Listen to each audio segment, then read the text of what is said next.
This will be my second video. This is a video that I'm doing because it's about a fly Nubian queen that is no longer a fly Nubian queen. Hasn't been for quite some time. Went on her own path. Actually, she did excellent. She did so well. She had the most views. She had the most supporters of any of the fly Nubian queens. Her platform was unbelievably huge. And guess who that is? Cynthia G. Cynthia G had a fantastic following. But here is the kicker. Her following was based on hate speech. That's right, hate speech. They even compared her to Hitler. She was so good at orating, and the style of her platform even had, certain scenarios that she explained her position on. Now, I will admit, I am one of the targets of her hate. So I don't support her, okay? She got knocked off of the platform and banned from being able to make any more videos because it got so bad that somebody banned her. And guess who got to ban her? A white lady that nobody even heard of. Now, all this time, she was up there for damn near 10 years, hate speeching everybody. And nobody even did anything about it until this white lady came along and did it. Now, at first, she started talking about white people and all the nasty things she said about them. Now, I personally couldn't fathom talking about people like that. She said the ugliest things that I wouldn't say about anybody. I mean, I don't care if I like them or not. Granted, we have a bad history in this country about, the relationship, race relations. Highly unfortunate, but hey, people got to be accountable for it. The country should be accountable for it. However, she was so nasty and hateful. Now, they did ban her from speaking about white people, okay? Fortunately, they got rid of her on that because it even got on my nerves, okay? Now, you got to be pretty bad for it to get under my skin, okay? Now, then she switched over to talking about black men. She thinks they're all Pookie Ray Rays. They're no good. They don't take care of their family. They don't work. They're lazy. The typical stereotypical thing. Now, this is so sickening that a black woman is going to talk about her own men like that. I mean, give me a break. But guess what? She got even bigger following when she did this. I mean, I couldn't believe it. A bigger following. And I'm thinking to myself, how do you do that? You get your own people to support you for that crap? This is how Hitler got what he got. For real. This is how Hitler got all those Germans to get on board for what was going on over there in World War II. It's frightening. All it takes is a little begrudged person who couldn't have his way all the time. Nobody thought he was talented or whatever his problem was, and he wants to kill a whole group of people over it. Are you serious already? Right? That's how she is. That's how she is. She's a Hitler. Now, I'm going to tell you, she didn't like biracial people. Well, this is the story with the biracial stuff. She came from Seattle, Washington. Now, she explained this herself. And I imagine it's true. Okay? She came from Seattle, Washington. And Seattle, Washington was a very progressive city of IT people and highly educated people to go up there. And they have all these companies. That's where Apple got started.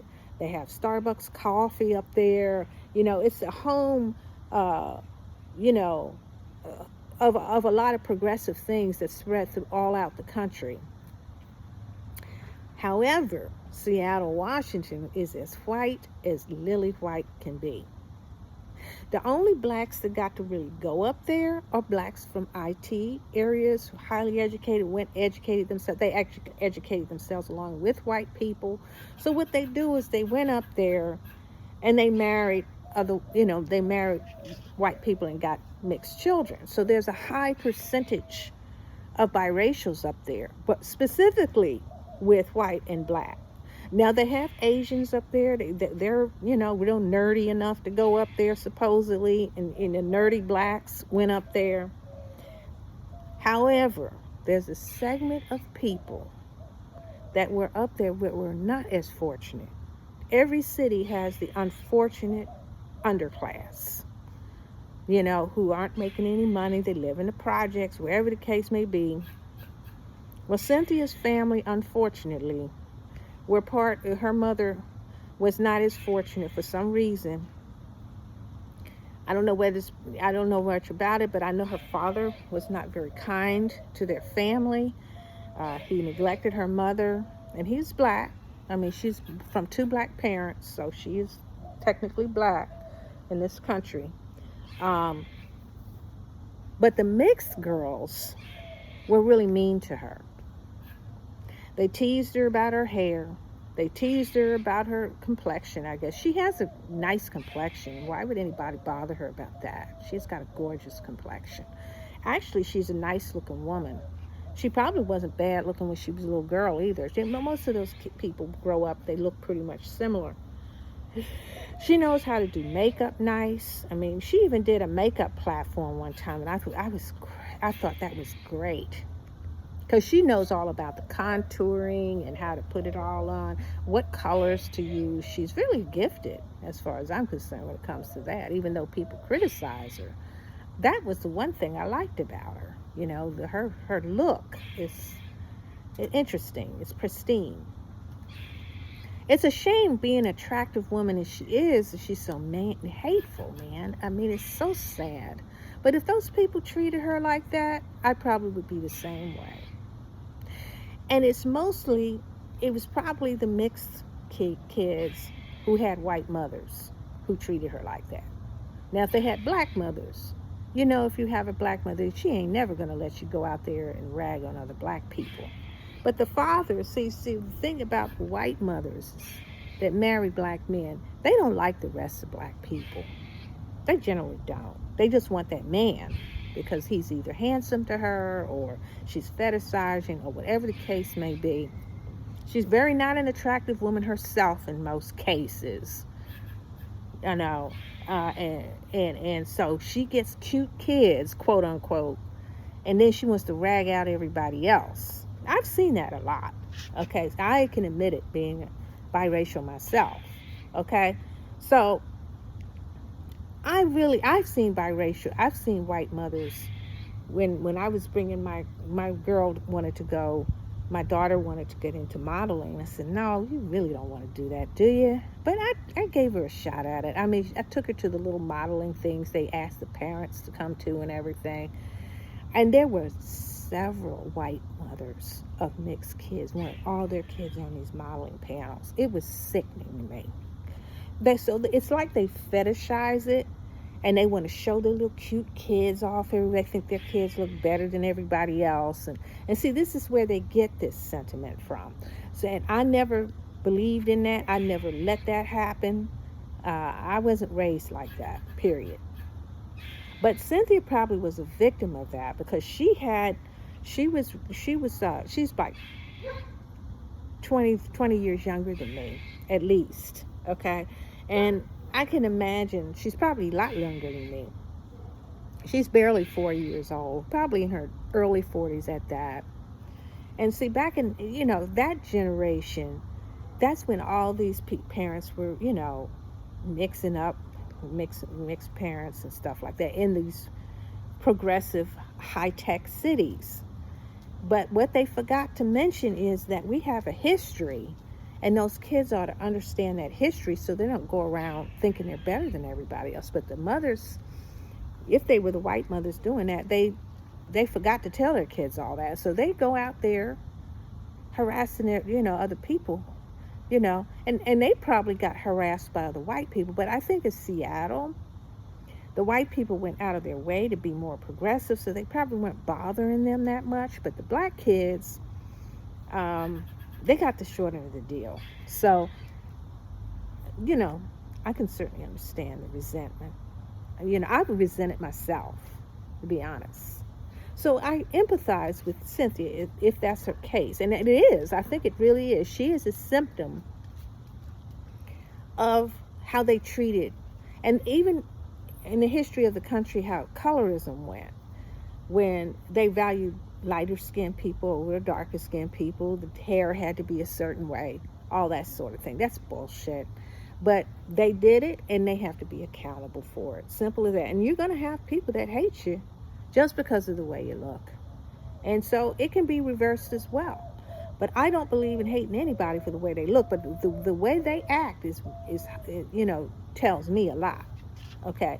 So Cynthia G was interested in ragging on biracials. I don't think she did it as much as she did for black men. See, the black men who went to the white women are the ones she was getting on their case. Now, that's how it started out. Okay, I wasn't bad at her. Oh, no, I agreed. Okay. Then she started ragging on all the black guys, saying they were nothing but dog dirt as far as everybody's concerned. And now that went too far. That was over. I was over it. Okay. Then she was saying they ought to abort children who black mothers, and should abort black male babies. That is unacceptable. I don't believe in aborting any children. Period. I'm not for the abortion rights and all that kind of stuff. I don't believe in that. Now, people may differ with me on that, but I don't believe in it. Okay? But the fact that you would specify genocide, yeah, she is definitely like a Hitler. And we have already had that done anyway. So why are you going to be a continuation of that problem? Now, this is the killer. This is the funny part. She went with a dude, supposedly had a child, and the dude was a Pookie Ray Ray for real. This dude was a loser. He had 5 other women that he was with and had kids with. Now, how in the world you get involved with something like that? You're one talking about them. Make it make sense. So who's the one fetishizing now? I mean, for real. There's only one reason she wanted that dude. But you can find that anywhere if you look for it. And if you work hard in your relationship, that shouldn't be an issue at all. It'll be great no matter what. But if you end up with a doo-doo man like that, and then got the nerve to hate everybody, that's ridiculous. And she denied it. But it's true. She admitted it was online. You can't get rid of this stuff. Okay? So at any rate, she's bashing all these black men. Now, if they try to get on the panel and discuss anything with her, there was no discussion. She sabotaged their conversations. She would cut them off. She would mute them. They didn't get a chance to say nothing. But finally, YouTube finally banned her for good. And I hate to say it, but good riddance to her. We don't need that. We got enough problems. We don't need that. So, it's getting up to 15 minutes. I want to keep this video short. I don't want to spend that much time on an issue, on a person like that, but I'm glad she's gone, because she was a major problem in the YouTube streets. So, everyone take care. And thank you for listening if I decide to make this video public.